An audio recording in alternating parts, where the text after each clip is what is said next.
go, Doctor. You doing okay? Good. Had a good weekend.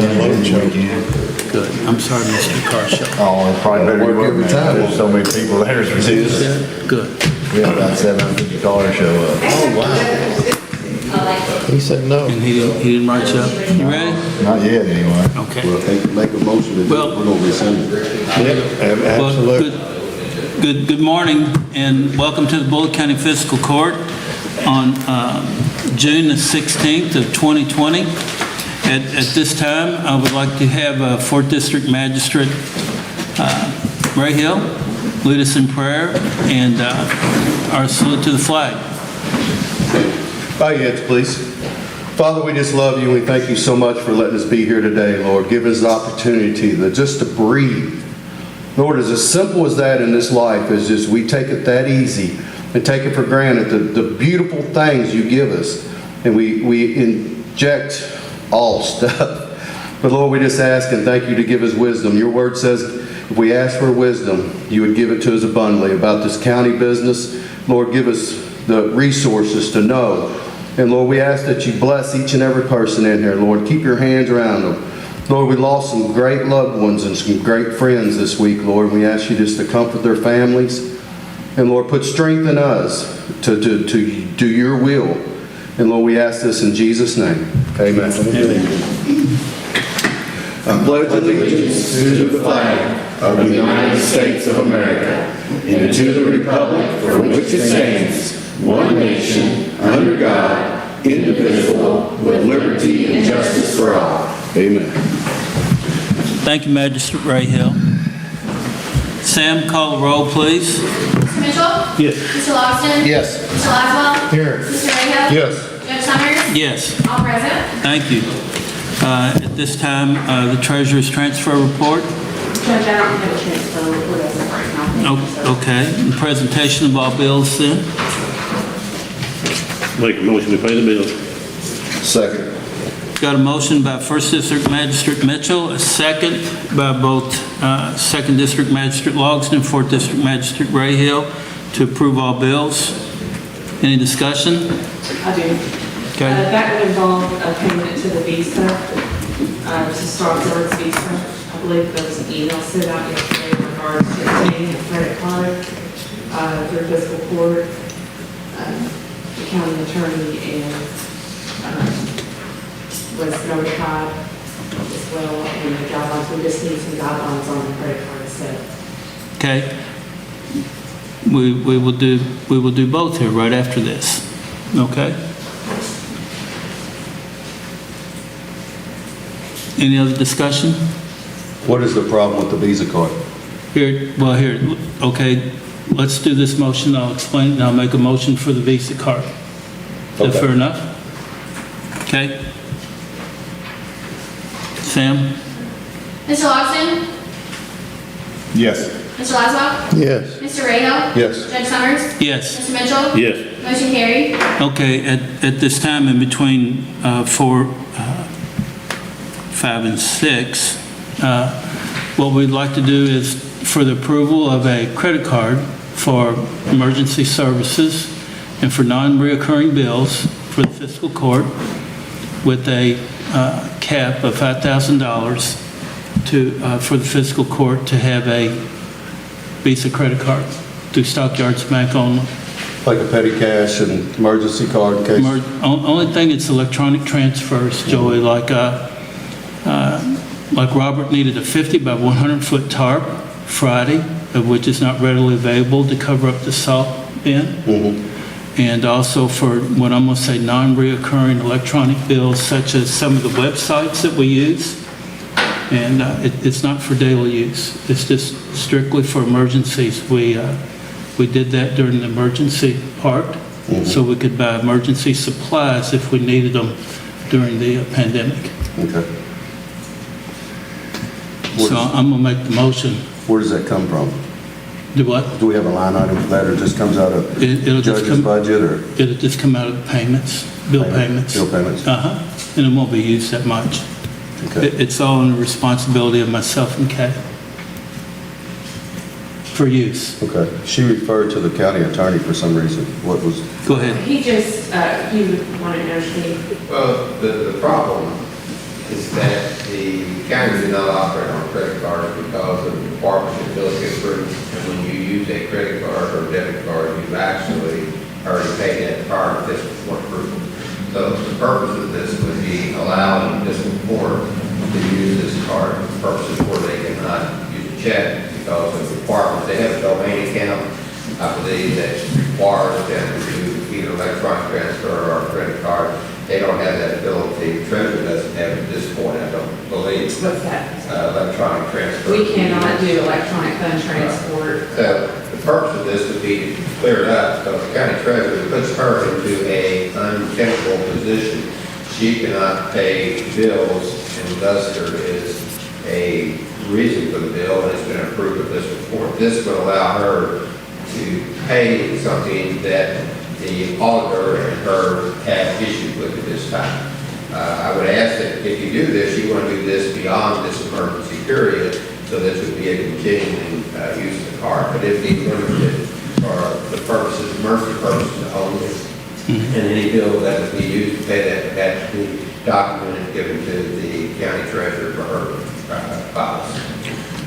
I don't know if I've seen it in here, but I sat in on an auctioneer association board and we had some issues with some, is there a way that the credit card statement could be included in the bills, or is it in here now and I just overlooked It it? would be, it would have to be, it would be in the bill. It would already have, again, the credit cards are utilized, but they are, when you use a credit card, you agree to pay that bill. You obligate yourself to the bill prior to this report meeting. So it will be back in your bills that are presented by the treasurer. They'll be presented by the judge's office. Yeah, she has bills right now, I believe, that she cannot pay because they are a credit card that will not approve of this. We talked this over with Jerry, excuse me, Judge Summers, probably 2.5 months ago. And unfortunately, before it could be brought to fiscal court, we had this COVID-19, which has just caused havoc on everything. So the bills would be, they would be approved by fiscal court. It would be then submitted and paid by the treasurer. And if I also may add that, I spoke with our auditor this morning, and I have no problem with a credit card at all. I would much rather a credit card be used than electronic fund transfer. Just the fact that I have been here and when we had some intrusions on a bank account. So therefore, I'm very cautious with an EFT. So I would much rather for the county to have a credit card so we can have that documentation attached to as far as a statement.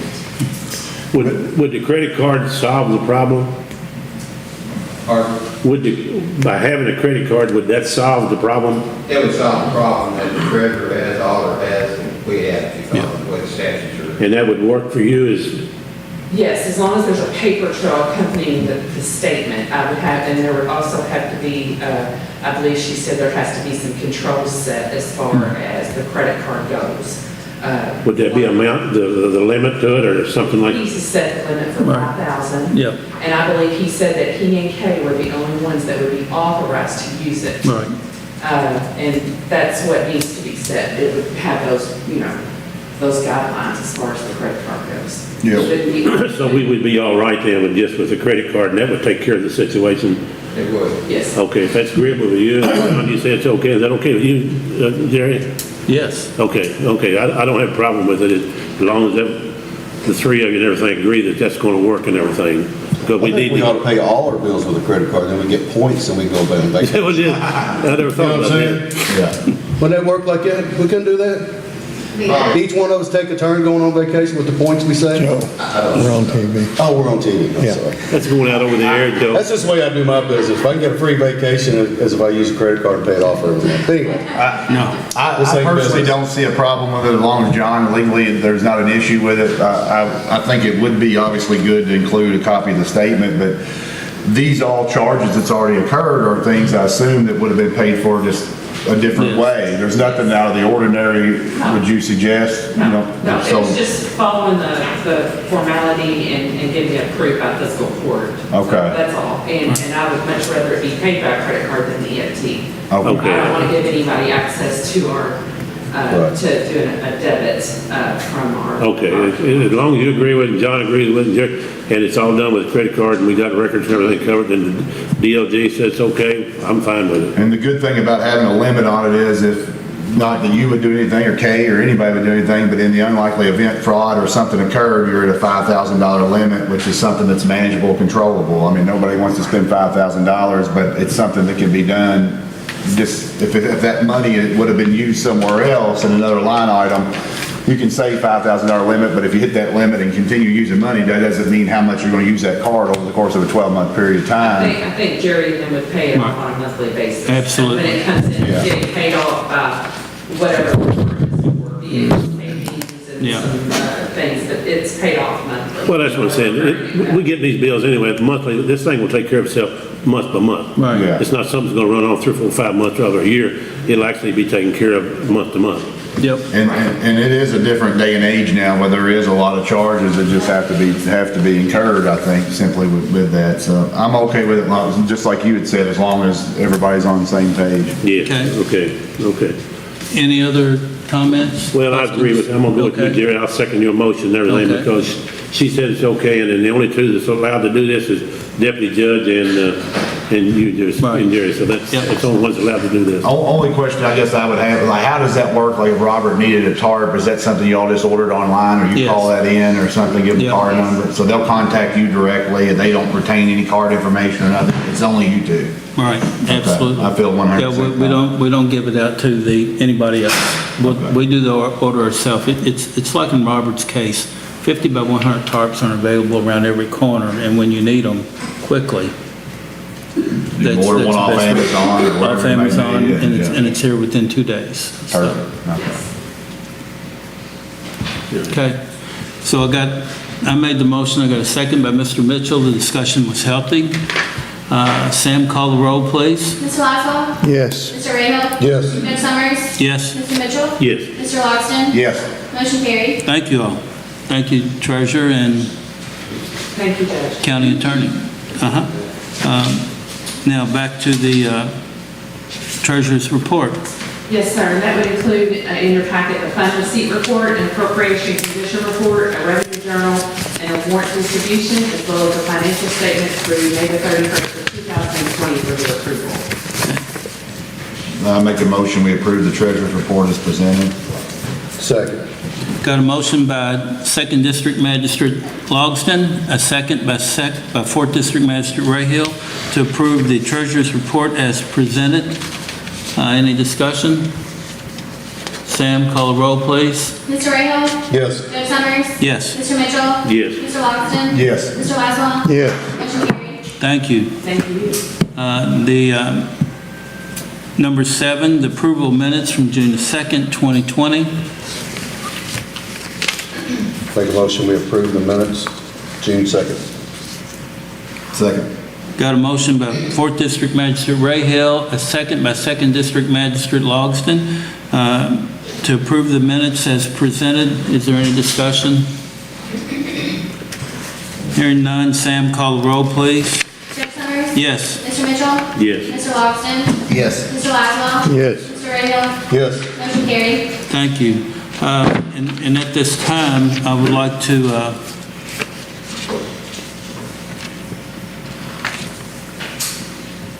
find it on here. We'd like to go to action item number 4 because Mr. Bozeman has an appointment at 10 o'clock. If you would come up and present your request to the court for Justin Wagner.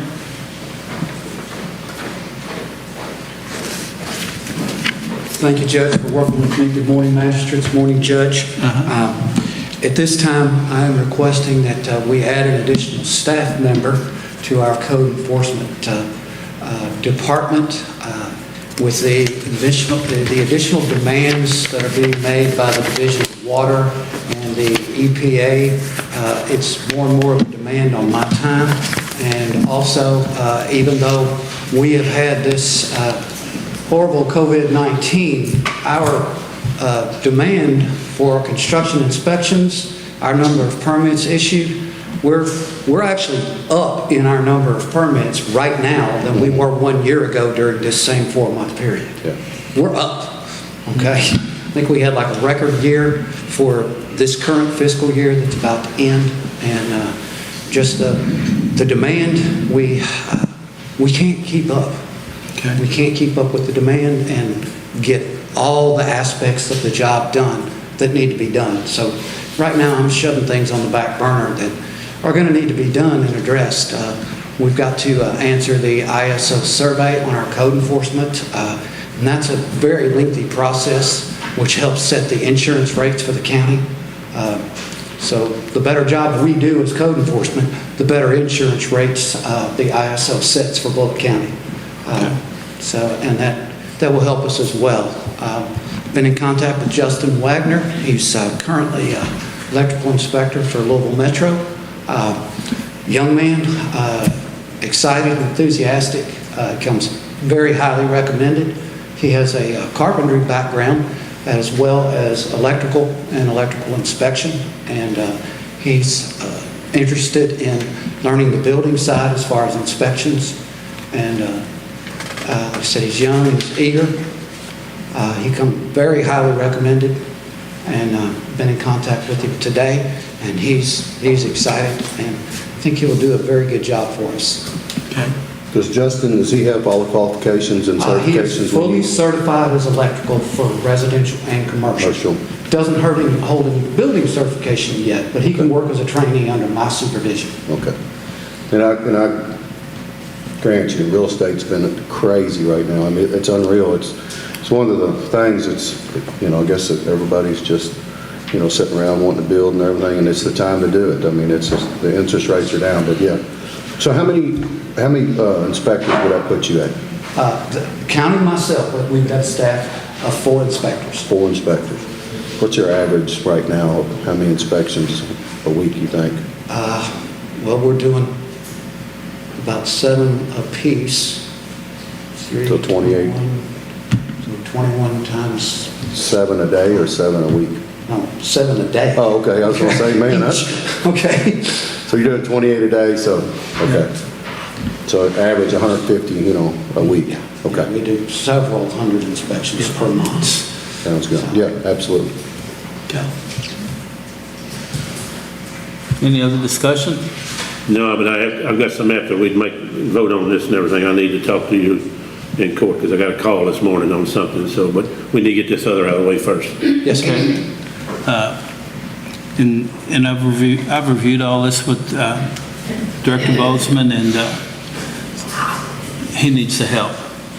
Planning and zoning and code enforcement both are almost overwhelmed right now with the new construction in Bullitt County, and it's sort of like with Magistrate Rahill and his business. He's underneath them houses and on top of them roofs. It's been a busy time. It's busy for sure. So I will make the motion to hire Justin Wagner as an electrical building inspector at $27.50 an hour to start July 1 in the new budget of 2020. And it's already included in the budget that on the first reading. Second. Got a second by 4th District Magistrate Rahill. Any further discussion? Hearing none, Sam, call the roll, please. Mr. Mitchell? Yes. Mr. Logston? Yes. Mr. Laswell? Yes. Mr. Rayo? Yes. Judge Summers? Yes. Motion carried. Thank you, Mr. Bolson. Mr. Bowden, before you get away and everything, I just received a call while I was in the office there a minute ago. Well, let's help this situation. Now, here's what's going on and everything, and if someone has a breakdown or whatever and everything, the electricity goes off, and the electrician goes out there and they repair this, and the electric company is ready to turn this back on. How do we get you out there, or someone in your staff and everything, out there to do the inspection on the weekend or after weekend, to where these people are not shut down for the whole weekend? Even if you have to charge them additional $50 or whatever and everything to do that, these people cannot go on the whole weekend or to get this taken care of. I just received a call on that, and I asked him to call in the office and maybe set up a time with fiscal court and everything to try to address this situation. But how can this be taken care of, Jim, with, when people go down and they're ready to get the electric turned back on, but they got to have an inspection before the company, before Low Gas Electric or Salt River will turn it back on? As far as non-business hours, we could have the option that Rick Dorsey, he is nearby. He lives just across the county line in Jefferson County. We could have that option to pull him in for an emergency inspection. Our current documentation and the laws, it is legal for somebody to do that work without getting the permit if a permit office is closed. But as far as the utility company re-energizing it without an inspection, that is at their discretion. Sometimes they will, sometimes they will not. And but we could have the option for after-hours inspection. Of course, with Rick being salaried, we would probably need to do compensatory time if he did come in over a weekend in order to do an inspection. But we could address and write a policy. Okay, but how do they go, because if the office is closed there, how do these people go about getting the inspector out there from your office and everything to say this is okay? To get the inspection and everything. We can't have these people sitting all weekend and everything. And this particular gentleman, someone in his family was on oxygen and everything. They had to have the electricity and everything keep going. They was ready, the company, the Salt River was there ready to turn it on, but they couldn't get it done because they didn't have an inspection and everything on it. So how do we contact you or somebody to get this done? Well, I carry my cell phone 7 days a week, and so does Rick. But like I said, we can set that up so that somebody can be contacted, and we can get in contact with the utility service provider, and because once they hear from us, they're a go. Okay. How many people did you say we have currently now by adding this addition? 4. There will be 4 with the addition. And would all 4 of those be capable of going out and looking and doing an inspection? 3 would be certified for electrical. I am not certified electrical.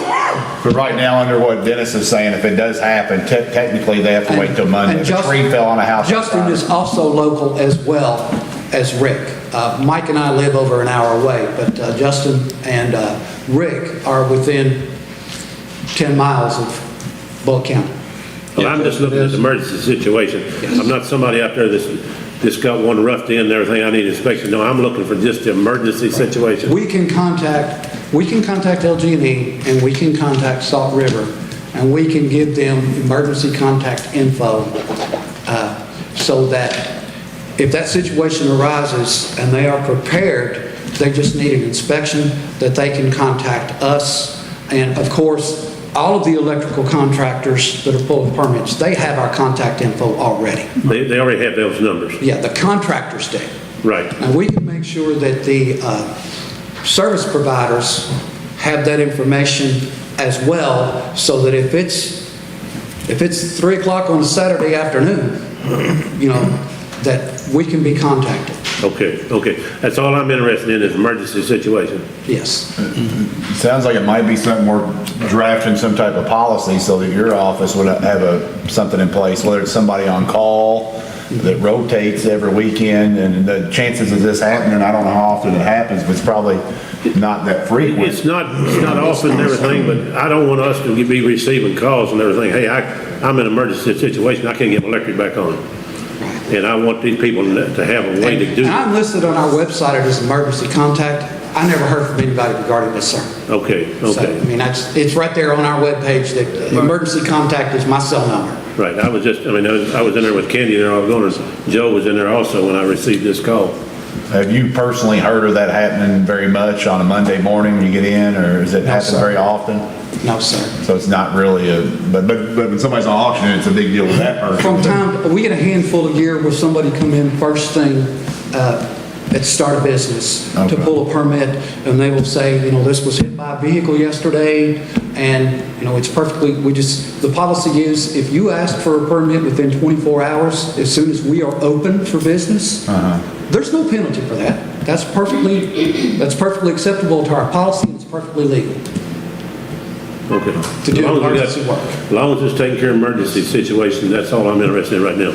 I wonder maybe if anything, maybe if it might recontact those utility services so that they know and are aware of who that emergency contact is and whether. Do it's you know who the service provider was, sir? Salt River. Salt River's got our contact Yeah, info. and- We talk to them all the time. Okay, well, Okay. I was in there with, and he just made But they the didn't call, call and they were us. just a minute ago, just wanted to come into court and everything, and they just would not turn it on until the inspector came out there and Yeah, okayed it. Chuck Filiatro with Salt River, I mean, he's got my number, Mike's number, Rick's number. Okay. Nobody called us. Yeah, and to help you a little bit, Magistrate Mitchell, we've had that meeting with them twice now, Have you? with Salt River. Okay, Myself, Mr. Bozeman, and their representatives. Okay. For literally the same issue, so I'm at a loop here because they have my number as well. okay. Well, and sometimes Okay, so- the right hand doesn't know what the left hand is doing. Right. If they didn't communicate well internally, then, we would not have been contacted. Okay, So, Thanks for everything you do. all right. Just Thank a you, sir. question too. I know your thing is I'm getting a lot of inspections and a lot of calls off a certain builder in town. They're not doing things the way they should be doing things. And I understand it's, we've talked about this before, bare minimum status.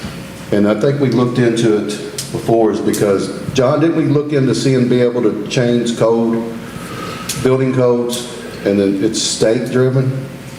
Instead of, we can't change our own building codes as county, can we? We can't reduce them. we can't increase it, we can't reduce it. It is a maximum code and a minimum code, and it is established by the Right. Department of Housing and then affirmed by the And, legislature. and we did, Joey, we looked at it and Right, that's what I'm saying, but I didn't know how we could go about it if it's in legislation.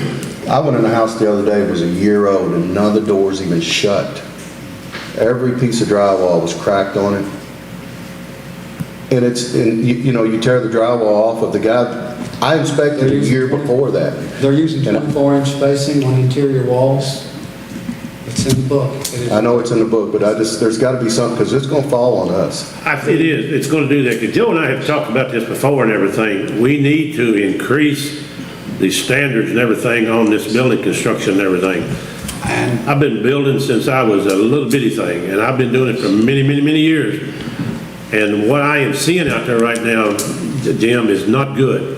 And just what Joe has just now said and everything, these doors will not even close, they don't have the proper headers in, they don't have any corner braces in, they don't have any of this stuff in some of these buildings and everything. Joe and I have looked at this and everything, and I've spent my entire life building homes.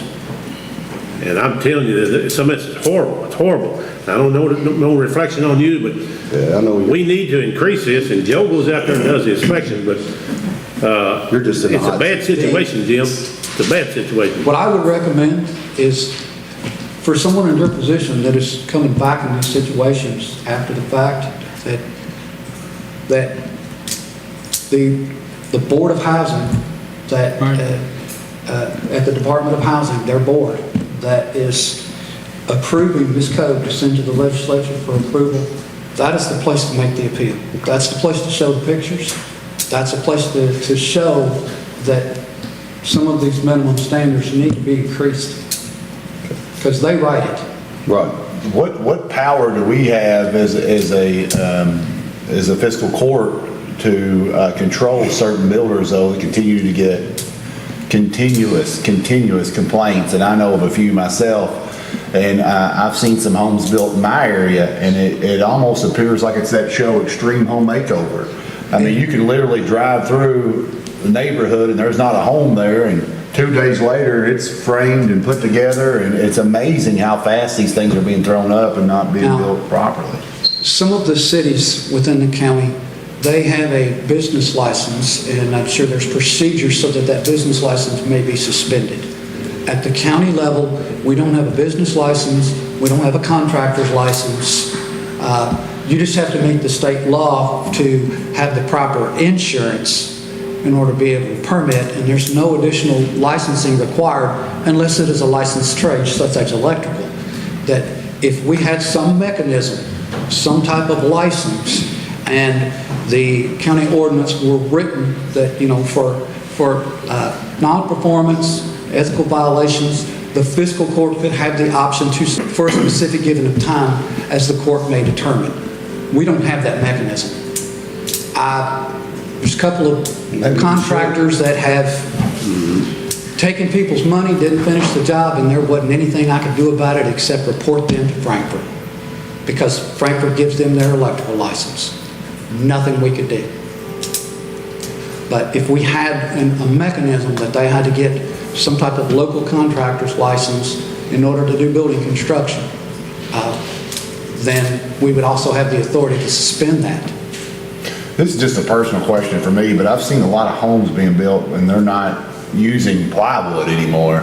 It's almost like an insulation board and then vinyl siding's put directly over that. What exactly is that? That is it's a structural sheeting product you're talking about is likely called Dryline as a brand name. It's both an insulation sheeting and a structural sheeting. Has to be stapled 3 inches on center. And it has been tested and approved as a structural sheeting by an approved testing agency, such as Underwriters Laboratory. Mm-hmm. And I don't like it, but I'm an OSB guy myself, okay? But it's a product approved for that application. Okay. But in order to raise the minimum standard, we've got to make our appeal to Frankfurt, to the Department of Housing, as they write. Well, I don't see where they would disapprove if we improve on the building construction. Well, we cannot compel someone to go above and beyond the code. That is specifically in Chapter 1 of the code book, which is, by reference, literally a state law. Can the legislators can change that, though? Now, if the standards in the code are elevated and approved, then when the legislation approves that, literally that is state law. Then some of the things that are just bare minimum, because that code is designed to get everybody out alive, and that's about it. Yeah, I think I just echoing what they've talked about. When I came on as a new fiscal court member, I know you and Joe were talking about this very heavily in terms of what's going on, and I've seen it in our community too, complaint after complaint with certain houses being built. And a lot of these people that are buying these homes are young people. Yeah. They're young, inexperienced buyers, and then they're stuck with these homes that are hard to resell with a lot of issues. And I just was curious too what power we had, because it is unfortunate to see this continuously happening to a lot of young home buyers. And we're not the only region. Jefferson and Bullock counties are not the only region in the state where there's a builder building these high production houses to the minimum standard or just barely above the minimum standard. We're not the only ones dealing with it. And as long as they stay within the boundaries of the book, we got to change the book. Yeah. I mean, that's the solution. I just was curious, outside of code, who's there to protect somebody. As a business owner, I get solicited by Better Business Bureau all the time, but I'm not a fan of Better Business Bureau because you simply can buy your way out of a complaint, and I've seen that happen. It's a service where they contact you and want you to pay $500, $600, $700 to be a member of them, to be in good standing.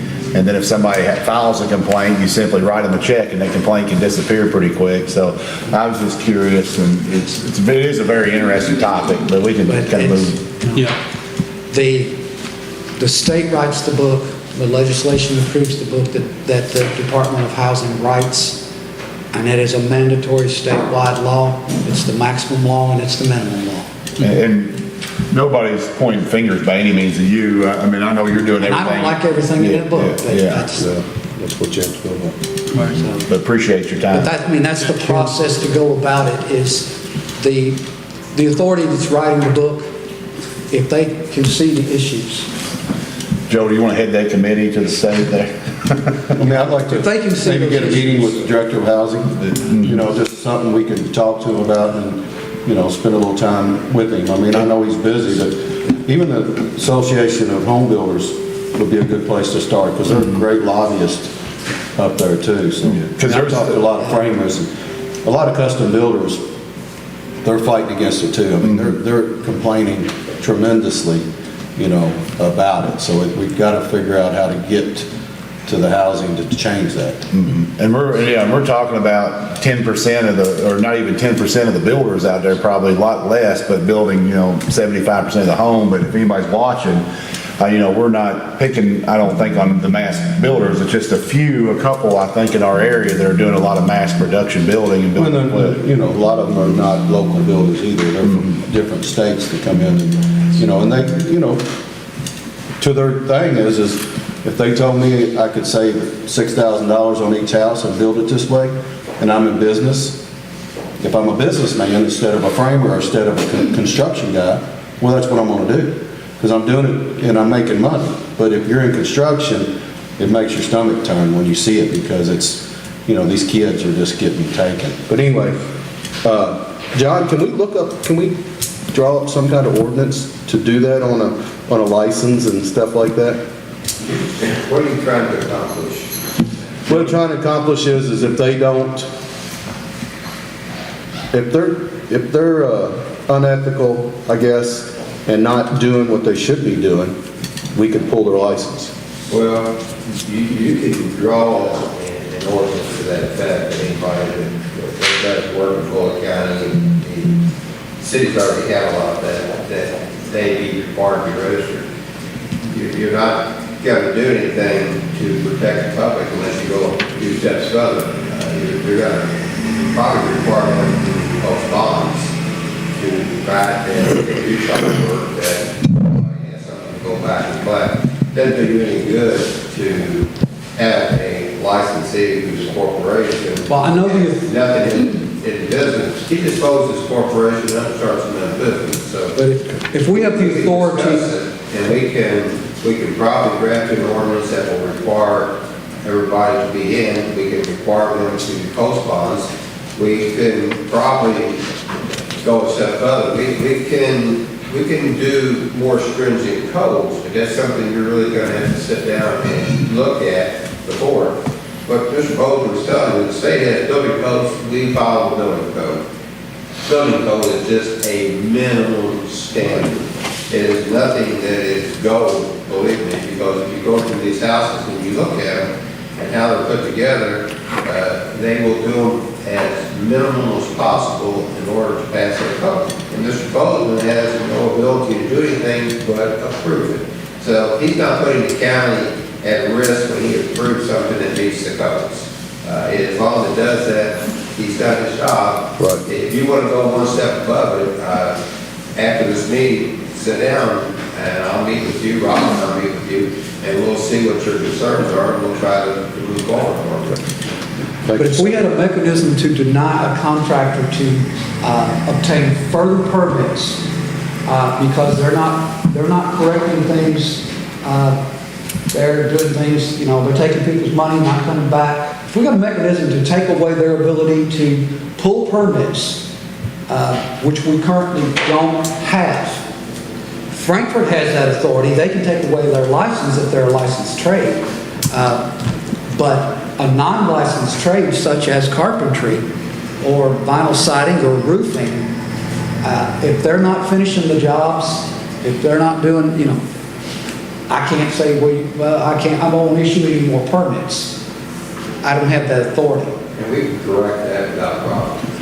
That if we can take away their ability to do the work in Bullock County, then they'll likely make those corrections. I think if anything else, sometimes as magistrate or even a fiscal court or judge, our responsibility doesn't necessarily stop where our power stops. I still think, to your point, that there's a lot of opportunity to create some type of grassroots campaign where you mentioned at the state level, maybe we put some type of letter together from a fiscal court, recognizing some of these issues. And perhaps that could be something that could be started, among whether it's CAECO or other counties jump on board and do something similar. But, one county, Bullock County, may not be enough knocking for them to open the door at the state level. But if we kind of start this campaign, because we know other areas in the state are obviously experiencing the same issues, that perhaps maybe some other counties would kind of side with us and maybe make a change. But I've always thought, you get elected to do something, you can't do this, you can't fix a state road, but that doesn't mean that you can't use your influence to contact somebody that can. So I think, to both of y'all's point, maybe it's something worth looking into and just saying, hey, we've got an issue in Bullock County, and I know some of you else in other areas in the state have to have the same issue, and if perhaps the state started to hear from other counties. Regarding the, other areas, as far as, so that at some point, we could reach out, I could reach out, I know another building official that's.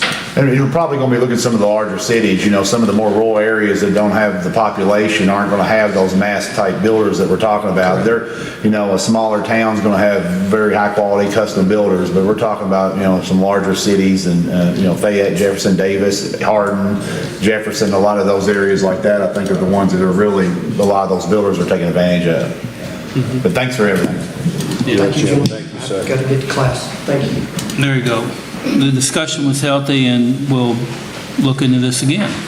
Yeah, we forgot he went early to get somewhere. I'm sorry. Okay, back to the original number one, Rhonda, I apologize. You're up for 1 and 2, please. Action requested to emergency hire Justin Warren, Assistant Director of Emergency Management. And then also, we'll read the next one after you finish this. Okay, yes, sir. Good morning. There is a slight typo here, so it should have said a salary. Salary, right. So it is a vacancy, but 61% of his salary will be reimbursed through the EMPG grant. Right. His pay and benefits. So it should say $45,000 annually. Okay. Any questions on that? And Justin, he's been here since 2010, Yes, sir. He was- 10. Yes, sir. Gentleman that was over at dispatch? Yes, sir. Okay. And I assume, obviously, you wouldn't be recommending him for this position if he wasn't well received over there at the EMS and Correct. things are going good, and obviously. Is that going to be his salary effective July 1 as well with the new budget? No, it should be retroactive to June 3rd. So he's going to be $45,000 June 3rd, and then he's going to get a 50-cent raise effective July 1. How much will this increase him altogether? From dispatch? Yeah, well, how much difference we talking about here? We're not, it's not a difference. Oh, it's not? Shouldn't, no, it Okay. shouldn't be from where he came from, is it? Right. I didn't, Okay.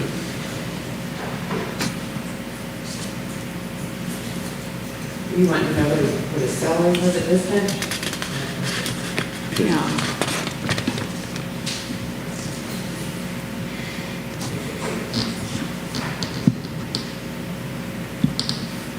You're making that recommendation? Make that, or? Yeah, I'm going to make the recommendation and comment on that as well, is that Justin has been from day one with the new dispatch center. And with him moving in the EMA, the needs down there are heavy right now, with some real heavy lifting with our FEMA and our CARES Act applications as well. Director Hardin, I'm not going to speak his words because he has a work ethic that's, let's put it this way, it's unequivocal. I don't think anybody can deny his dedication to this community, but they're overwhelmed right now. with the COVID virus and to be able to do everything for FEMA and the CARES Act grants that we're applying for. Justin knows dispatch, top to bottom. He's been there from day one. So we also have someone who's going to be dual rolled. He'll need 6 to 7 months to bring him up to speed on what all the requirements are and the classes for FEMA, because we also know that we have employees there who are at the retirement age who are planning on retiring in the spring of 2021 as well. So he'll be able to step into that role quite handsomely, not promising him a job, but as the assistant director to keep us moving in the right direction. Because the FEMA grants, they don't expire until literally, they're set up right now to expire this time next year. But now we have a whole new round of applications coming in as well. So Justin's a great fit. Well, we've already got him hard, haven't we? We just put him in a Yes. different position. We're putting him over to EMA, and that's going to be his, and a little bit of EMS. That's going to be his responsibilities. Okay. So, and we did hire him as an emergency hire, finishing up the radio dispatch, which I'm hoping is going to be done by the end of this fiscal year. And then also with what's been dropped in Director Hardin's lap with our grants applications to be able, so this is where we're at with it. So, and thank you for the second, but I did want to add that as part of the discussion as well. But Justin's well received in the, not only dispatch area, but with the MS folks as well. You might want to check with the salary too, because I think there's 2 positions in the upcoming budget, and the 45,000, I believe, is one of those numbers. All right. It is, Ken Ann. Yeah, so if that's the case, he would not be getting the 50-cent raise. Because I think one is 45 and one's 48. Okay, all right. Just, No, that's fine. We'll check it, make sure. But we You got did it. say 60% of his, 61%. Yeah, 61% of his salary be paid back. Yeah, and that's the same way Director Hardin says too. It's a nice grant, federal grant, given back to us. Awesome. Did you make a motion on that? Yeah, I made the motion and you seconded it. Seconded, yeah, right. Any other discussion?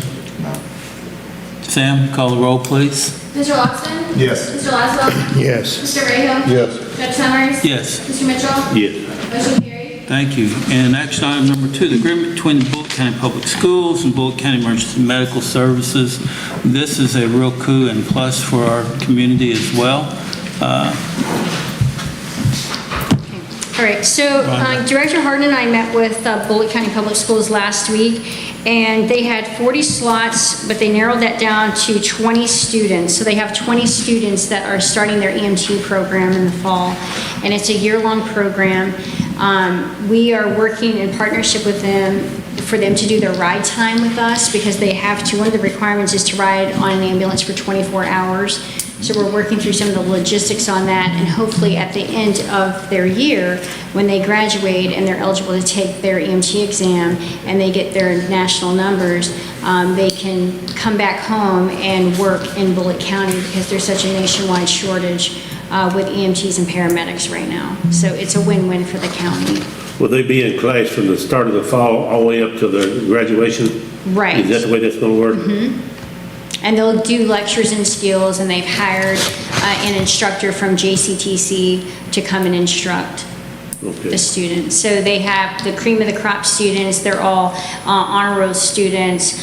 They did interviews with them, and they said they're some of the best of the best. All right, so there was like 40 of them, you said? They that said there were applied? 40 slots. They narrowed it down to 22. They had 22 interviews scheduled, and then 20 students interviewed. And they'll have 20 students in the class. Okay. So.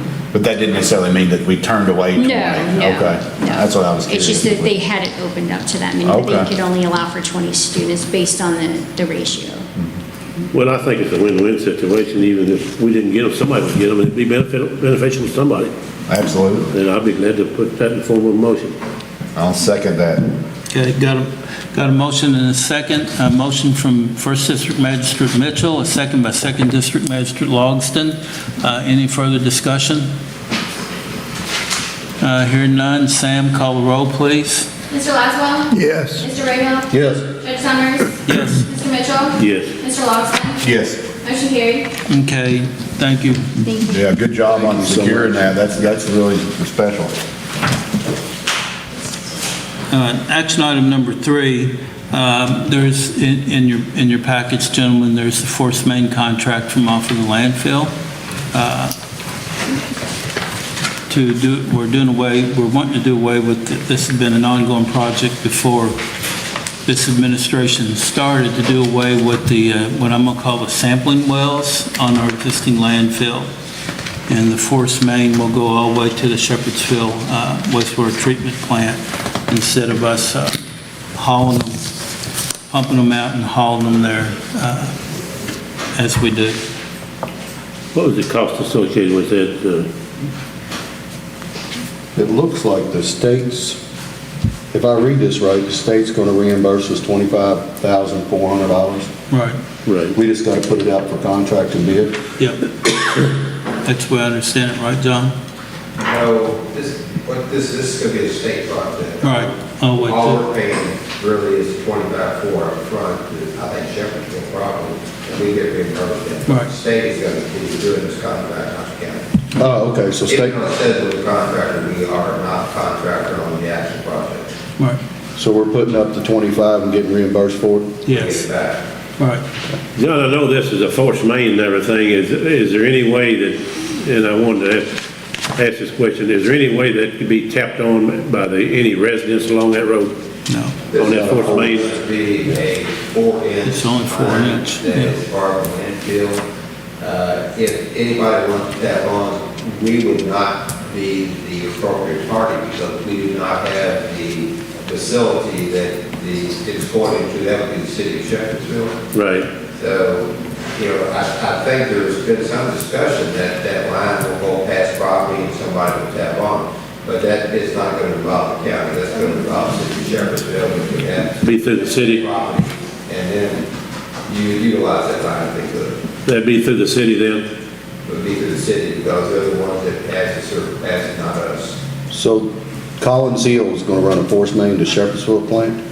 Yes. This is going to go from the landfill all the way down to where it will either go into the plant, it'll probably go into a lift station that was built that is by Long Lake Creek. Right. Over there, around 245, where that lift Yes, station is yeah, I know where it's at. That's probably where this line will terminate. They will not take this line all the way to Shepherdsville. They will get it down where they can put it into the city sewers. So are they going to annex all that property too? They don't have to because this line is going into the right of way. We're not providing any easements. I think they're going to put it in the state right of way. My understanding anyway, or they will have to obtain any easements they need. It will not be the county doing it. Wonder why they didn't take it to Lebanon Junction?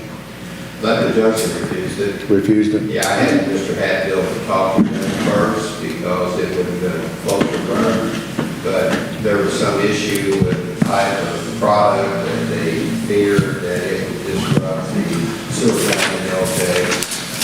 Therefore, that got canceled, they're moving to Shepherdsville and they think it works without any issue. That, the fee would be tapped onto our sewer fee, what we're paying now? Run it by me again? We're going to have to pay Shepherdsville to process something, right? No. No? I think this is going to be a state project. There will be a cap on people. Okay. At 25.4, we'll take care of all that. We'll take care of all that. And what about a monthly bill, sewer bill? State? Mr. Hatfield would be the One to to ask. address that. July. I think the state is actually picking that up. I think I'm it's not the sure. first. Okay. Well, here, this goes back 5 administrations. This thing started back with Glenn Armstrong when he was in here, county judge, and what state came in and gave us agreement, yeah, y'all do what we tell you to do. We'll take this thing over within a year. This was back in the early 90s. This goes back through 5 administrations. Now it's just now coming to where It can be this done. thing is coming together. Right. But it went back to 1990. I'm telling you, it went back a long, long way. Now it's 30 years. And now it's just coming to this part right now. But I'm telling you now, state don't get in a hurry on nothing. But Anyway, they promised to do that within a year, but that didn't ever happen. It just didn't happen. So, you can look at the records and everything, if y'all want to go back and research them, John can find them. I know he can and everything, but I back in the remember when they early shut that dump 90s. down, yeah. Do what? I remember when they shut it down.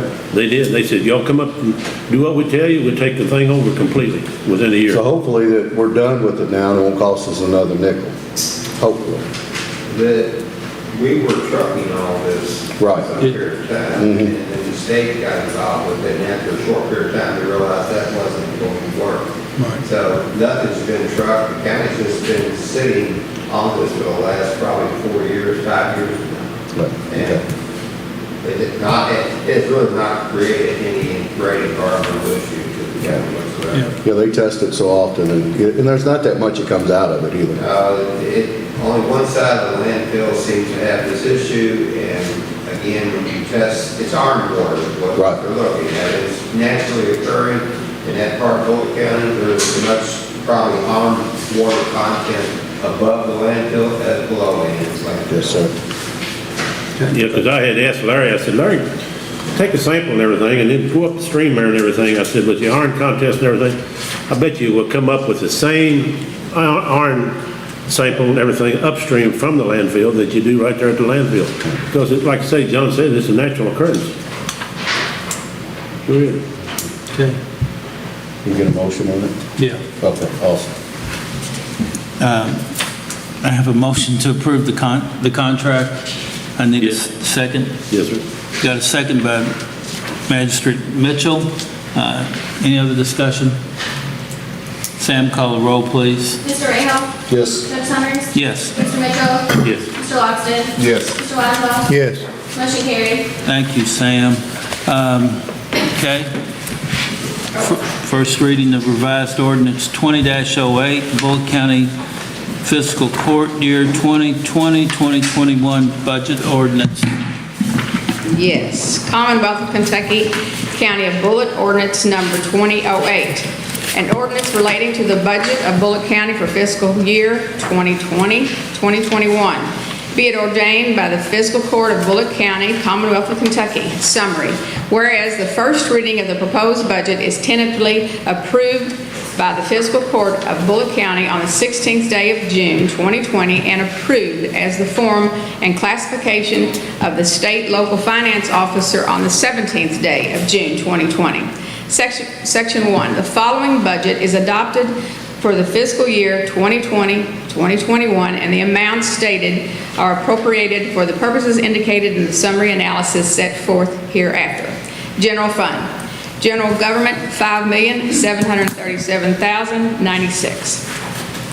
Protection of Persons and Property, $529,293. General Health and Sanitation, $657,974. Social Services, $150,000. Recreation and Culture, $100,693. Debt Service, $1,016,035. Capital Projects, $151,000. General Services, $602,000. Contingent Appropriations, $946,271. Fringe Benefits, $1,830,000. Total General Fund is $11,720,362. Road Fund. Roads, $2,142,554. Fringe Benefits, $657,000. Total Road Fund, $2,799,554. Jail Fund. Protection to Persons and Property, $3,825,552. Fringe Benefits, $1,190,000. Total Jail Fund, $5,015,552. LGEA Fund, Protection to Persons and Property, $7,900. Roads, $740,000. Total LGEA Fund, $746,900. 747,900. Thank you, Dennis. Gotcha. Federal grant funds, protection to persons and property, $100,000. Total federal grant funds, $100,000.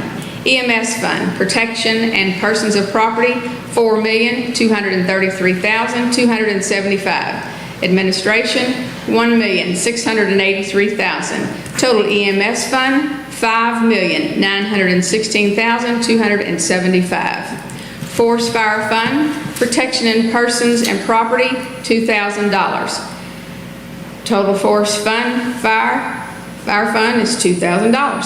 Dispatch Fund, protection to persons and property, $1,237,380. Debt service, $523,170.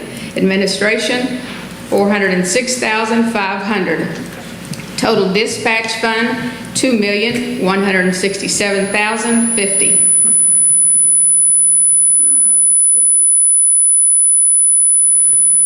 Grand total. Grand total off funds, $28,468,693. Section 2, this ordinance shall be published in the Pioneer News newspaper by title and summary within 30 days following adoption. Section 3, this ordinance becomes effective upon passage and publication. Notice of availability, all interested persons and organizations in Bullitt County are hereby notified that a copy of the Bullitt County Fiscal Court's budget in full is available for public inspection at the office of the County Judge Executive during normal business hours. And at this time, we do not have normal business hours. We'll be opening on July the 6th, but if you need to call us and we need to get you a copy, we will as well.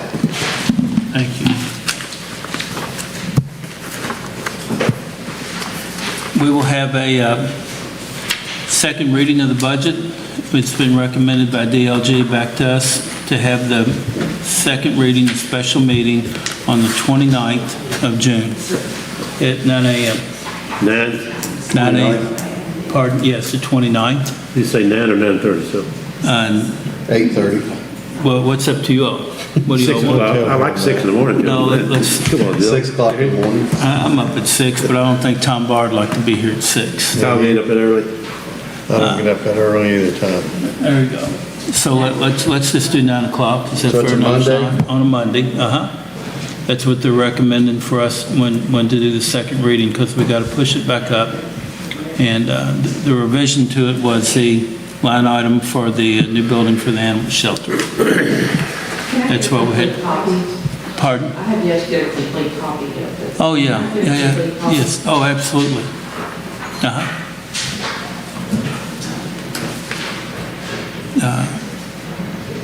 Okay, all right. Action item number 6. Action is requested on the 2020-2021 KECO Workers' Compensation Fund Policy Renewal.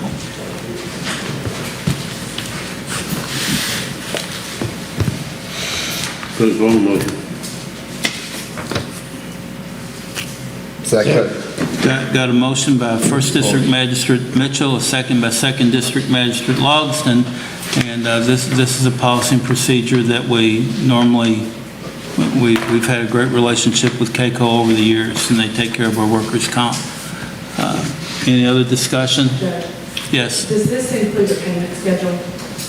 Will we given an option on the payment schedule? We usually are. We should be able to, Ken Ann, if that's the way it's been in the past as well. That'll be part of the motion when you accept the proposal that you'll do the payment in installment.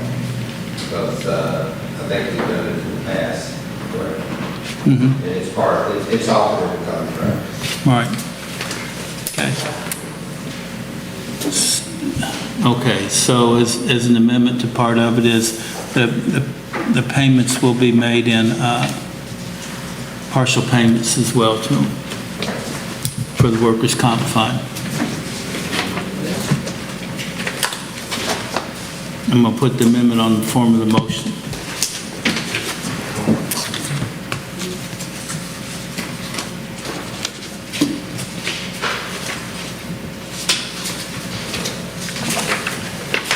Second. Yeah. I'll second. Okay. Any other discussion?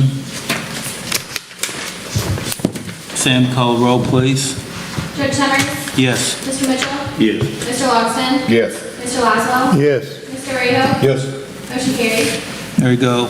And on action item number 7 is requested on the 2021 KCO All Alliance Fund Policy Renewal. Make a motion, we do that. Do we do that on a payment plan too? Yeah. Yeah, on payment schedule. Second.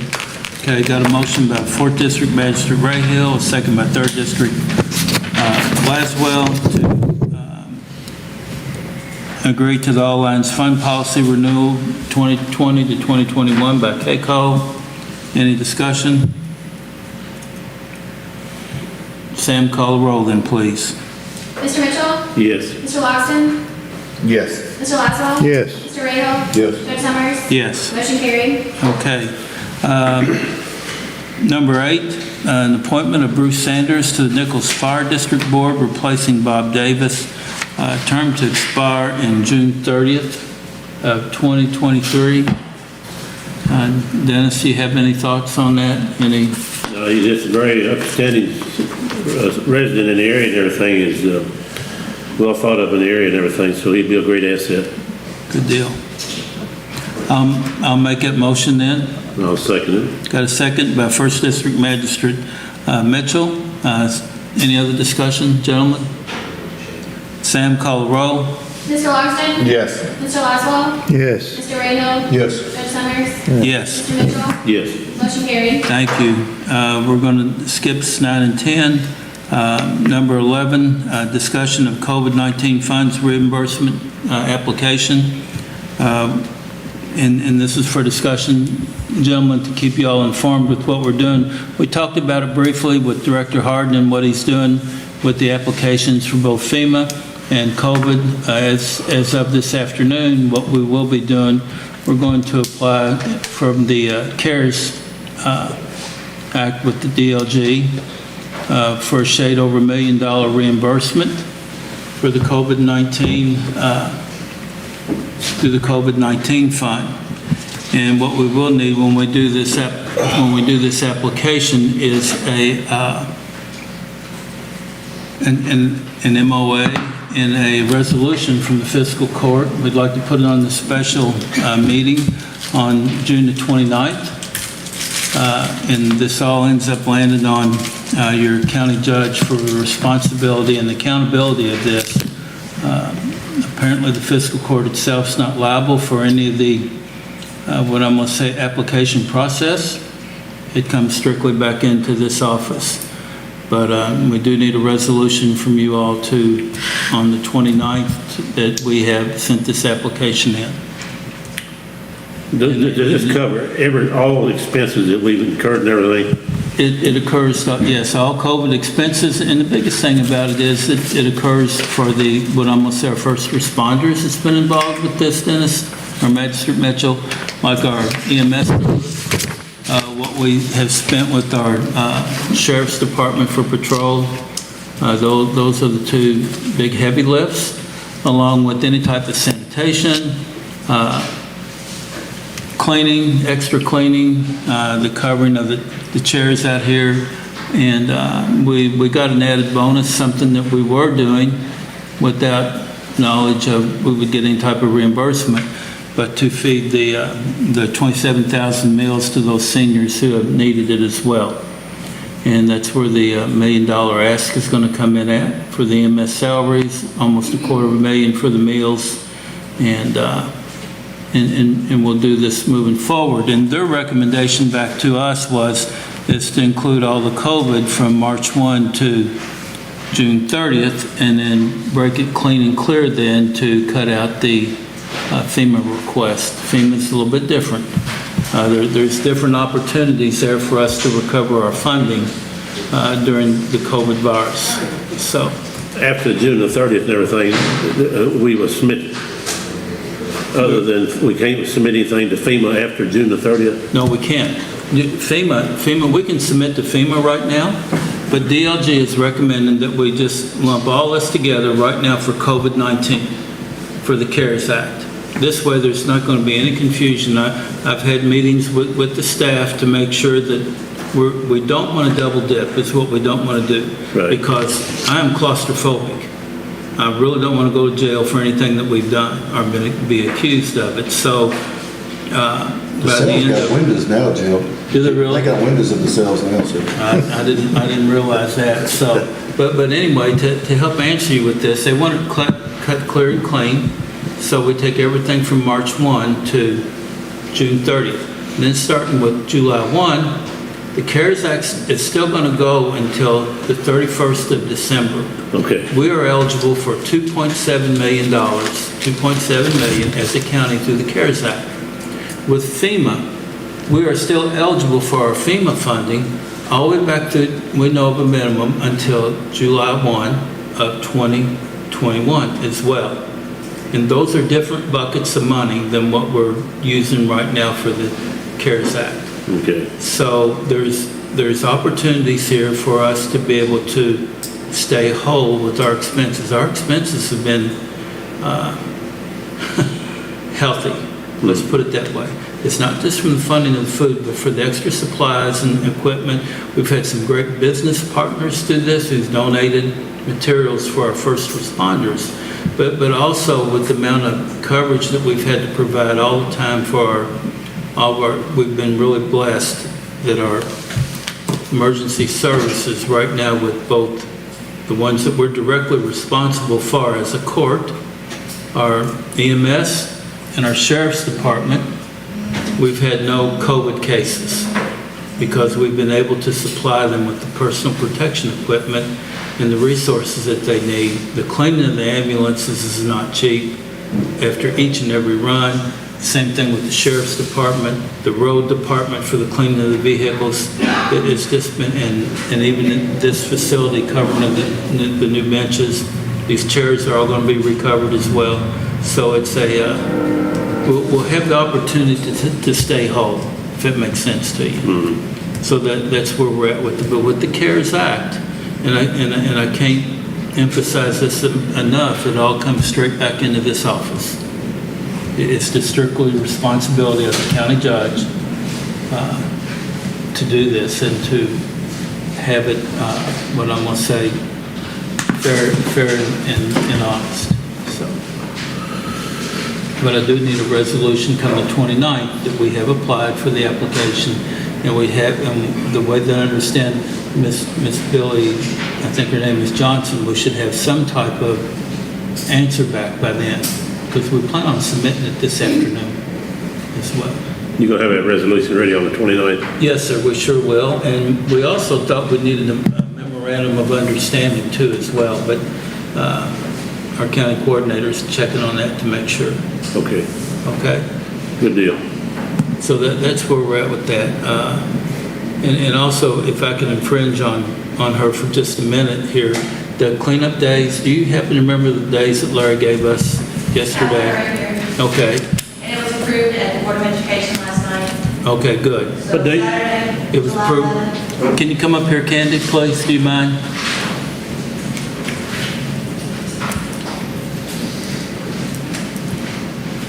It's a little later, but we're still doing it. It'll be Saturday, July 11th at North Bullitt in Mount Washington Middle School parking lot from 8 to 4. And then Saturday, August 1st at Lebanon Junction Elementary, the old Shepherdsville High School parking lot, or the parking ride over there, and then Nichols Elementary School, all from 8 to 4. Yeah. August the 1st on Nichols too? Yes. Okay.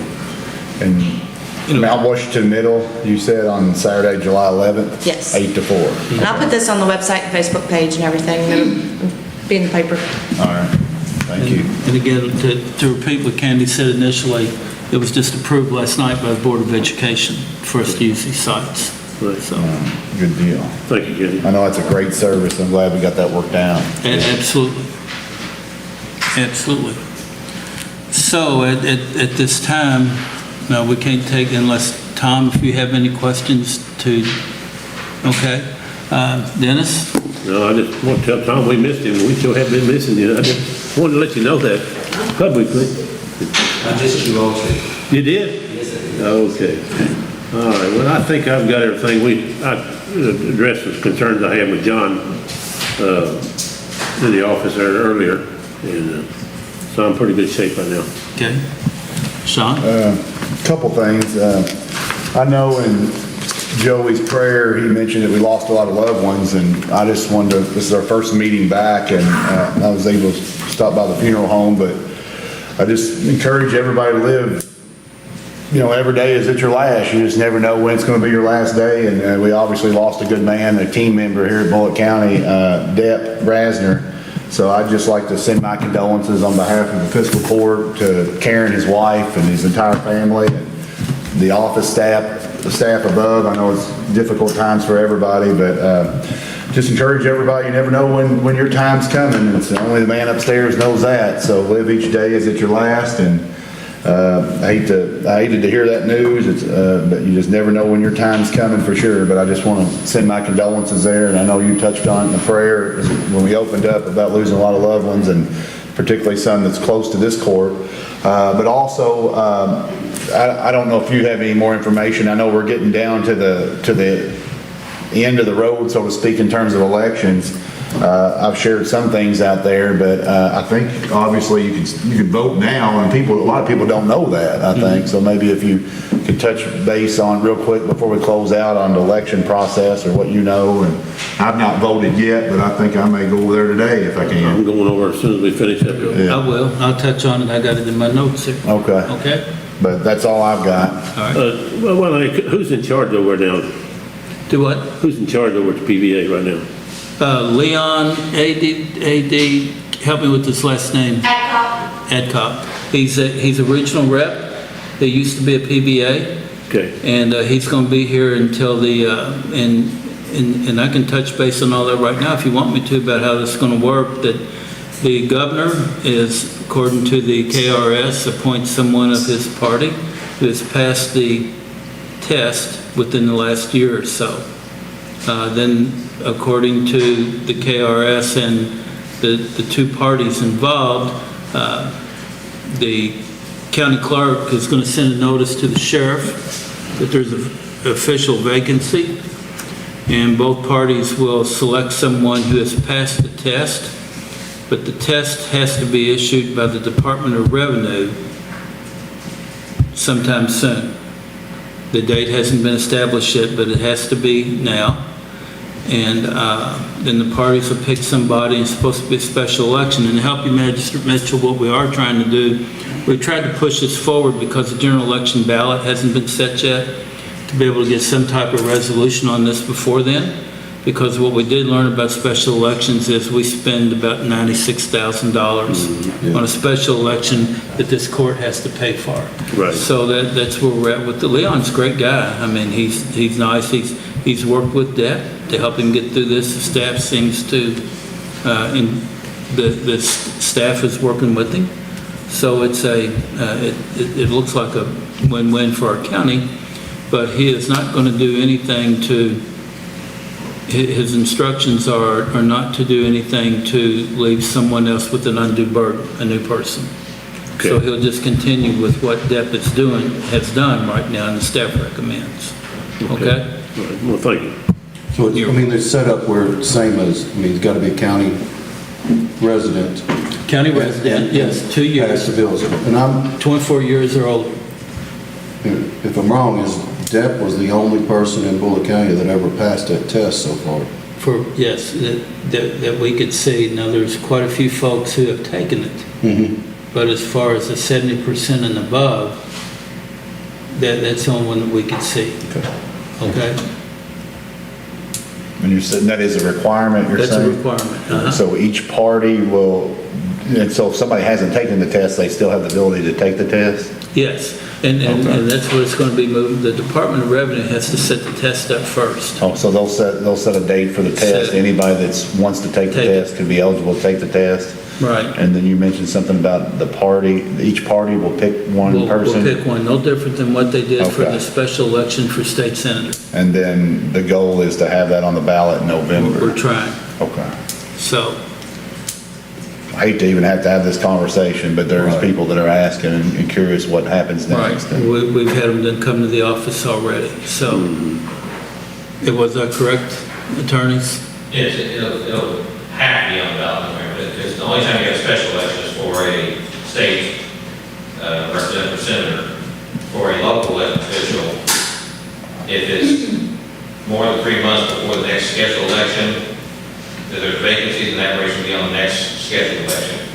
Because of this, it will be on November. Obviously, there won't be a primary, that's why each party will choose someone if they have someone to pass the test. Yep. The state normally just gives the test every 4 years during the election year, so they have to have a special examination. They have to give at least 2 weeks' notice before they have the exam. And anyone that's eligible, a county resident, and 24 years of age, can take it. And depending on who passes it, if there is someone from each party, if there's not, then the party won't give us less money. Their intention is if they don't have one person pass it, they'll do the test again. But keep trying to do it as long as they can to get someone from each party to pass. But at some point, there's a deadline. You've got to print ballots and you've got to move forward. But as the judge explained, the governor actually has the option to appoint someone until the next election. And then when you have a vacancy in office, after the election, as soon as it's certified, the person that wins will take office. They won't wait until January. As soon as they certify that election, they will take office. So we could have 3 different people serving that position between now and end of November. Right. Depending on who's appointed, how the election goes, and how that process works out. But as the judge mentioned, in the meantime, the Department of Revenue sits down someone to fill the position until they can do an exam, get someone qualified, the government appoint someone. Okay. Thank you, Rob. Anything else, Sean? No, I'm good, thanks. Okay. Magistrate Laswell? I don't have anything. Magistrate Rahal? I got a couple things. We've gone through the road department budget, going through and talking to different departments and stuff. There, in my district, or all districts, there's 2 roads that are gravel, county roads, last 2 county roads in the county that are gravel. And I looked at the LGA fund and researched that is we can use the LGA fund to blacktop these 2 roads. And that would bring our county up to every county road being blacktopped. One is Vaughn Road and Mills Road. Both of them is going to cost anywhere around $70,000 a piece to do. It's all, the standard's already up, the base is down, we've been taking care of it, putting rock on it. I would like to be able to tell everybody that, and again, they're in my district, but to every road in Bullitt County is blacktopped, 21st century. So, I mean, I don't know how we go about doing that, is make a motion to use the LGA fund to bring our county to every road we have is blacktopped. I'd make a motion to do that. Well, I will second that and add to the discussion, if you don't mind. No, absolutely. Yeah, and to help you a little bit with that, we will, but we're also using LGA money to fix Greenbrier as we sit here today as well.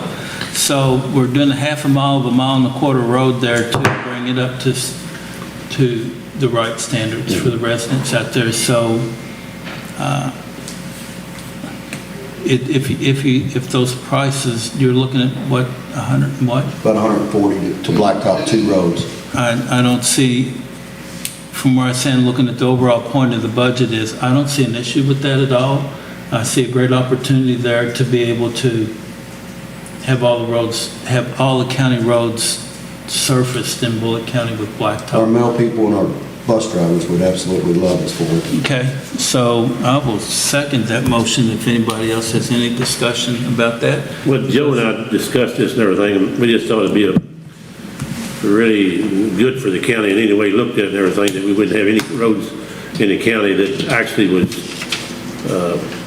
considered county maintained, that was, or not gravel, but like I say, the base is down on these 2, so when you got the base down on and everything, you really don't want to put any salt on them, because that salt and water goes right through that asphalt and softens it up and everything, and then you got to dig the whole thing out. So this will really be a big improvement and everything. But I really agree with Joe and everything that this does need to be done, and I'm glad that you did second it and everything. Okay. And I honestly, I'd be fighting for it too. I have no problem with it at all too, as long as it's not gonna affect me selfishly in my district. You know, I've been fighting for Greenbrier since I've been in here, so it's good that, and for people watching, you know, we met with Judge and Robert Watkins, the road department supervisor recently, and I know you all had started some work before I even got here, and there was some survey work done, but nothing developed past that. So we have revisited that, and I was promised that there was resurfacing money there, but there were some areas that, before we just went in and resurfaced it, there were some areas that really need to be widened and some ditch work needed to be done. And Robert's had his crew out there and they've cleared out trees and they've done a lot of ditch work. I know the utilities were located. There was some gas line. A gas line is really close to the road. John St. Clair had remarked some areas that he'd already surveyed. So it looks like we're going to have plenty of room to widen that road on that first section and first phase. And as long as you can assure me that my work can still be done, I 1,000% support you. And I'll, let's put it this way, as long as nothing happens to Robert, it'll get done. I'm not going to, okay, because we do have the funds available. Okay. All right. And you see that there's enough funds to take care of them as well? Absolutely. And You gotta talk to Robert personally. You know, yeah, before you got in, me and Dennis and the former magistrate, Yeah. I've been working on that, and we just don't work in our same districts. We try to help everybody, because you're gonna help me, I'm gonna help you, but yeah, and I'm glad that you finally got that pushed through, but yeah, all the funds, and that's what I asked Robert, I said, make sure that everything's good in there with Greenbrier, make sure we got enough funds, and he said we did, so. Then I'm 100% in favor of you, Joey.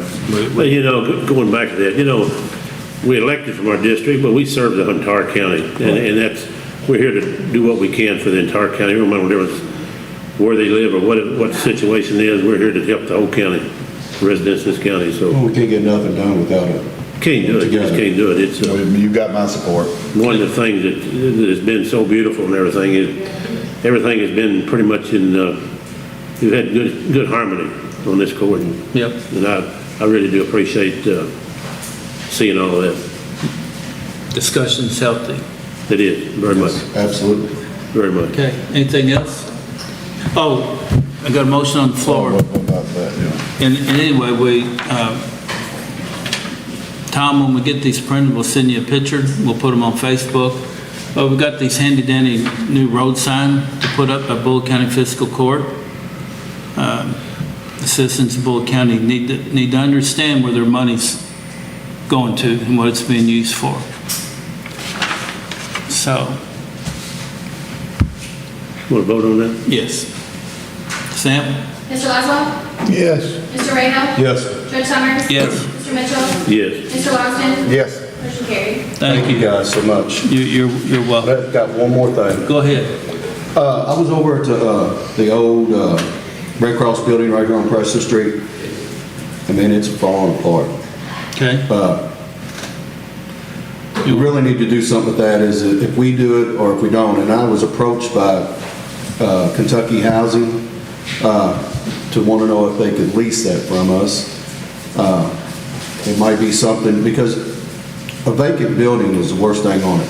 I mean, it deteriorates faster than anything there is. It's not conditioned air, you know, and everything just falls apart if you don't maintenance on it. So if we need to get somebody in there, we need to get rid of it, or we need to maintenance. And that was just a thought. And then, you know, our homeless is growing, for sure. And then didn't know if you guys had a thought about being able to put Kentucky Housing in that, to lease it, you know. I don't know what I wouldn't want to do 100 years. I mean, I might do a, you know, 5 or 10 year lease on it to see where we're at, but just your thoughts on it. I mean, I don't have to have an answer now or anything like that, but that building is deteriorating very fast. Yeah, and thank you, Magistrate Rahill, on that, because there's been other discussions and other interest in that same, you're talking the Red Cross building, right? Yes. Yeah, and I'll be brutally honest with you, the Planning and Zoning and Sheriff's Department was looking at it as well, too. Well, not that one. Oh, not that one? The one right up the there on little- Preston, the little one. Yes. Oh, okay. The little one. Oh, yeah, Kentucky Housing, they've been in here already, Have they? talked to us, yes. Kentucky Housing, or are you referring to somebody else? No. I'm not, and I'm talking to the group with, Are you talking about, because Kentucky Housing's not a homeless group that you mean Bullitt County Housing? Maybe Bullitt County. it's Housing First. Bullitt County Yeah, Housing. Randy Pace is Yeah. kind of heading it up, yes. Well, it's not only Randy Pace, also I'll get the other group's name too. Because what they're offering is services. You know, they can bring folks in and teach and train them and all those opportunities as well. And it would be a great place, I mean, especially, we don't, and I'm talking, to myself, is we don't do what we should for homeless. If y'all look at the budget we put out for animals, and then the budget we put out for homeless, Right. it's a bad situation. Yeah, and So, I'm just saying, but we need to start, and that's a building that, it's not gonna cost us nothing, and let them, fix it up, let them maintain it, or however we do it. I'd love to see, like, I think I heard mentioned earlier too, another building that we owned, that possibly may not be, you mentioned something about it, that may not be served right. Possibly we could reevaluate Right. all of our buildings and like your situation, I'd love to see somebody that possibly might want to move in there, whoever takes the lead of that organization, maybe perhaps put a presentation together, come in and explain to us or show us how they could utilize or improve that situation. But I'd be definitely for it. But I'd encourage that person to come to us and maybe present to us their plans or their vision or something so we could evaluate it. But I think we got several buildings, not just that one, but I've heard of some other ones that may be able to be utilized better. Well, yeah, the one building I was talking to, we put over $100,000 in the early 1990s, which was 30 years ago. To me, it's a good building. And it's a lot of space there, So John, I was talking to John about it earlier and everything, so we'll be looking at that and everything too and everything. Is that building you're talking about totally vacant right now? It is. CASA was in there for a little bit, and they moved out of it. And it's got some major problem, not major right now, but it could be major quick, because that roof's gonna have to do a little something to it. Heating air's got some problems with it, and it's just deteriorating. And eventually, it's gonna be sitting there long enough, it's gonna start to getting vandalized. It's a small building, they maybe 1,200 square feet. Yeah, it ain't It's not much. very big. No, and they've been here. I got, and it's not only Randy's group, but Linda Belcher and them has been in here as well. There's quite a few of them with the same, what I'm gonna say, the same opportunity and the same voice to be able to do things for those. Teach, train them, give them the opportunity to get out back into the community. So, Right, that's that's what he was, they got a place they can house them, they just need a place where they can train them up to be, successful into the society for sure. like the one in Mount Washington. Yes. Yeah, absolutely. Okay, anything else? There was one other thing that Joe was done and everything, and I had got flagged down on the road and even had visitors come to my house and everything. We've got, I think, 6 cases and everything that I talked to Felicia yesterday about this and everything that we need to act on and everything, and I was wondering if we could get that on the agenda on our special meeting we got coming up the 29th and everything. Because No, how about July 1? Because that's when we can bring 40 people in or more. 40? Yes. Okay. Or we can do 40, but we got to use 1/3 of this room. We chatted, yes, sir, Dennis, because John was wanting to get those P&Z cases off of the... Well, I don't mind the people and everything, but I got flagged down on the road, and then I got a visitor out, and said, when can we act on these situations and everything? So I wanted to bring that up and everything. So it say the first, that'll be on, what date would that be on? That's the 7th of July. 7th of July? Uh-huh. Okay, I'll get back with these people and everything and say it'll be on the agenda. Yes. And they can come in and speak and everything themselves if they want to. Right, absolutely. In worst case, we could probably designate somebody to allow a certain amount of people in, certain amount of people out, I would assume, couldn't we? Or Yeah. That's what we discussed, to be able to stare off the hallway and all the fun stuff. Well, I'll get with these folks and everything and tell them to be here on the 7th if they need to address the court and everything. Is that when the courthouse doors are going to be Yes. July 1st? Or? Yeah, and we'll be taking temperatures at the doors, and people have masks, and that's why we've recovered the seats, Sean, so we can clean right after the meeting. And these are all going to be recovered as well, because it's cheaper to recover them than to purchase this quality of chairs new. Thank you. You're welcome. Okay, last but not least, and we'll talk about voting here for a minute. We can all vote all the way up until June 23rd over here in the Ridgeway Library. And that's a great opportunity. As long as your absentee ballot is postmarked before the 23rd, it will be counted as well. June 23rd at the Paracat Springs is where the one place that we can have this in Bullitt County. That's where the voting is going to be. What we have done, we've got what I'm going to say, a COVID-approved restroom facilities that'll be outside for those as well who needs those facilities. And the biggest thing that's on our radar as a community to be eligible, for our federal funding, for FEMA and everything moving forward in our county and our Commonwealth's 2020 census. As of today, we're at 75% of our goal of 80% for what I'm going to say self-response. The two biggest areas we need help in is the 40150 area code, which is Lebanon Junction, the 40165 area code, which is Western Shepherdsville. Literally everything west of I-65 is low too. And also the 40109 down at West Point and Nichols. That's 4177. Do what? West Point's 4177. Okay, well, they lumped them both together here for the census, okay? And the response rate through there is at 60% for both. So what we are doing, and we only have 56 days left to get to our 80% of what we'd like to see.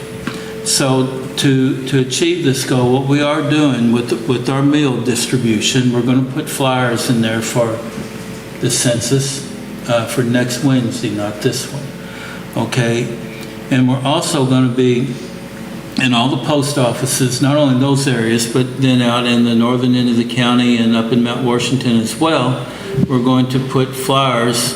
I'm going to meet with the post office masters of each one to put flyers for the census in those post office boxes as well, because they haven't been distributed yet either. We're also going to reach out to both the Nichols and Southeast and Lebanon Junction fire departments to help us, and hopefully Shepherdsville as well, to distribute flyers on their time into what I'm going to say the local mailboxes, like what you see, for folks in those areas to be able to do the pre-registration for the census, or the self-registration. Because it's important. I mean, we lose, I'm not going to say we lose, but it's around $2,000 per person in federal dollars that comes back to the Commonwealth, which filters right back down to this community. Because what I have learned here in the 18 months that I've been here is most all that's proportional. It comes back to your population, where with the 2.7 million that we're getting through the CARES Act is based off of our 84,000 people. You know, just think if we had a real number of what Mount Washington and Shepherdsville, they got Shepherdsville at 12,000 people, Mount Washington at 14,000. So if the numbers aren't real, and if they were real, it would be that much more funding that we would be getting back. But the responsibilities are so much greater for us too, because we are taking care of 84,000 and constituents in this community. That's what we need there. And again, I'd like to touch base with the COVID-19. I'm sorry I couldn't be on a call, but I had what I'm going to say, a business meeting at 10 o'clock Monday. We've distributed, and I'm so proud of not only of you all as a court for letting us do this, but for all those who are helping us. There's a half dozen of them here in this room that make sure that we have gotten those 27,465 meals out to our seniors in need. I mean, these are seniors in need who can't get out, who has no one, literally most of them has no one to take care of them, and that's a huge thing.